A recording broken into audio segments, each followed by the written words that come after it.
میں آیا ہے کہ رومی عیسائی 80 جھنڈوں تلے تم پر حملہ کریں گے اور ہر جھنڈے کے نیچے 12,000 فوج ہوگی، 10 لاکھ۔ اور مجھے حال ہی میں معلوم ہوا ہے کہ آج کل جو ایک ڈویژن ہوتا ہے وہ 12,000 کا ہوتا ہے، تو 80 ڈویژنز آرمی آئے گی۔ لیکن معلوم ایسا ہوتا ہے کہ روس، چائنا، جاپان اور میرے خیال میں انڈیا بھی یہ نیوٹرل رہیں گے، نمٹ لو آپس میں۔ تو ابراہیمی قوموں کا جھگڑا ہے نا کہ فلسطین کس کا ہے، مسلمان کہتے ہیں ہمارا ہے، یہودی کہتے ہیں ہمارا، عیسائی کہتے ہیں ہمارا، تو نمٹ لو، سیٹل یور سکورز۔ لیکن کوئی ویپنز آف ماس ڈسٹرکشن استعمال نہ ہو، اگر وہ ہوئے تو پھر ہم میدان میں آ جائیں گے۔ میرا گمان یہ ہے کہ ویپنز آف ماس ڈسٹرکشن استعمال نہیں کر سکیں گی مغربی طاقت، اور پھر جنگ کے اندر مسلمانوں کے ساتھ جیتنا ان کے لیے ممکن نہیں ہے۔ جن کو موت عزیز ہے، منحصر مرنے پہ ہو جس کی امید، نا امیدی اس کی دیکھا چاہیے، اور وہ مرنے کو تیار نہیں ہے۔ وہ تو 40,000 فٹ کی بلندی سے نیزی کٹر پھینک سکتے ہیں، نیچے نہیں آئیں گے۔ اور جب نیچے کچھ اتنے تھے تو جو حشر کیا تھا، تو جو بات کہی تھی رمزفیلڈ نے، ویری ٹینیشیس فائٹرز، یہ افغان والے جو ہیں یہ تو چمٹ جانے والے ہیں، یہ ایسے جنگجو ہیں، ان سے جان چھڑانی مشکل ہے، جن کے لیے موت سب سے بڑی کامیابی ہے۔ شہادت مطلوب و مقصود مومن، نہ مال غنیمت نہ کشور کشائی، مسلمانوں کا مقابلہ کر سکیں گے؟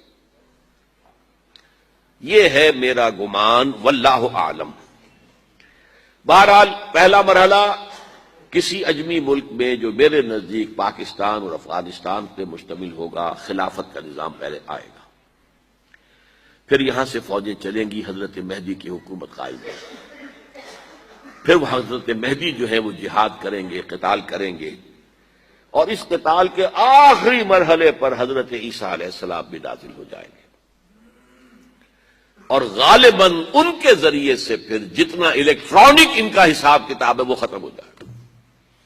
حضور نے فرمایا ان کی آنکھوں میں ایسی تاثیر ہوگی، جہاں پر نگاہ جائے گی یہودی پگھل جائیں گے، کوئی بہت بڑا لیزر ہوگا، اور ظاہر بات ہے کہ ان کے یہ ہتھیار جو ہے ان کا مقابلہ تو مسلمان نہیں کر سکتے، اور نہ ابھی آپ کو 100 برس بھی یہ سوچ سکتے ہیں کہ کوئی مسلمان ملک اتنی ترقی کر سکتا ہے کہ ان کے مقابلے میں پہنچ جائے ان ہتھیاروں کے معاملے میں۔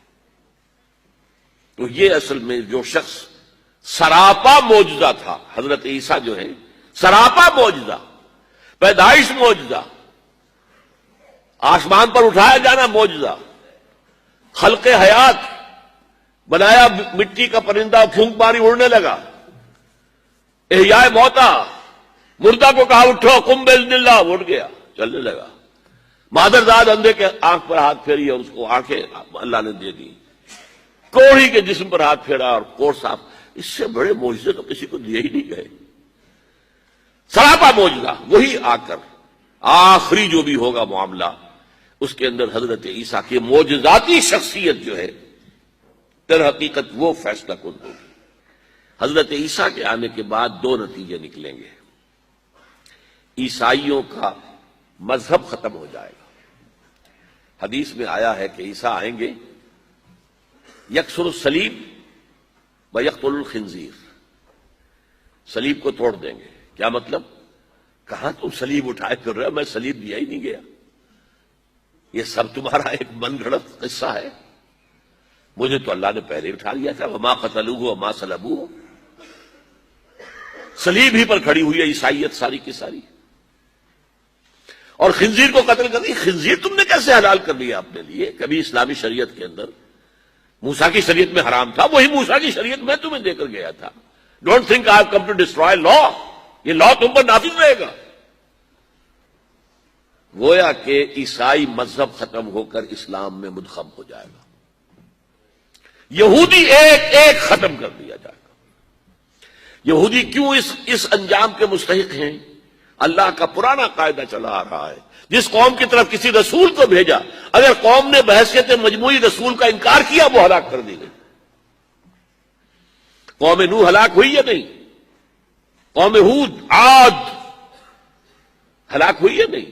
قوم سمود جن کی طرف حضرت صالح بھیجے گئے، قوم شعیب،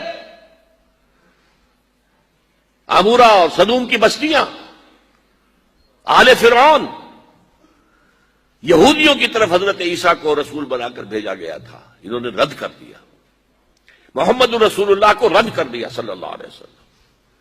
یہ اس سزا کے مستحق ہو چکے ہیں، لیکن وہ سزا ان کا رسول ہی ان کو آ کر دے گا، اسی لیے انہیں اٹھا لیا گیا، ایک پوز آ گیا ہے۔ مستحق تو ہو گئے تھے اسی وقت حضرت عیسیٰ کے زمانے میں کہ ہلاک کر دیے جائیں، لیکن حضرت عیسیٰ کے زمانے میں حضرت عیسیٰ کو اٹھا لیا اور ان کا معاملہ جو ہے وہ ملتوی کر دیا۔ جیسے کسی کو پھانسی کی سزا تو ہو جائے لیکن ابھی ایگزیکیوشن نہیں ہوئی ہے، ایگزیکیوشن جو ہے وہ ڈیفر ہو گئی۔ یہودی ختم، عیسائیت ختم، اور عیسائی سب مسلمانوں کے ساتھ شامل ہو کر ایک ملت واحدہ بن جائیں گے۔ پھر اگلا مرحلہ آئے گا گلوبلائزیشن کا، حضرت مسیح کے ہاتھوں ہوگا، وہ پوری دنیا میں وہ اسلام کا نظام قائم ہو جائے۔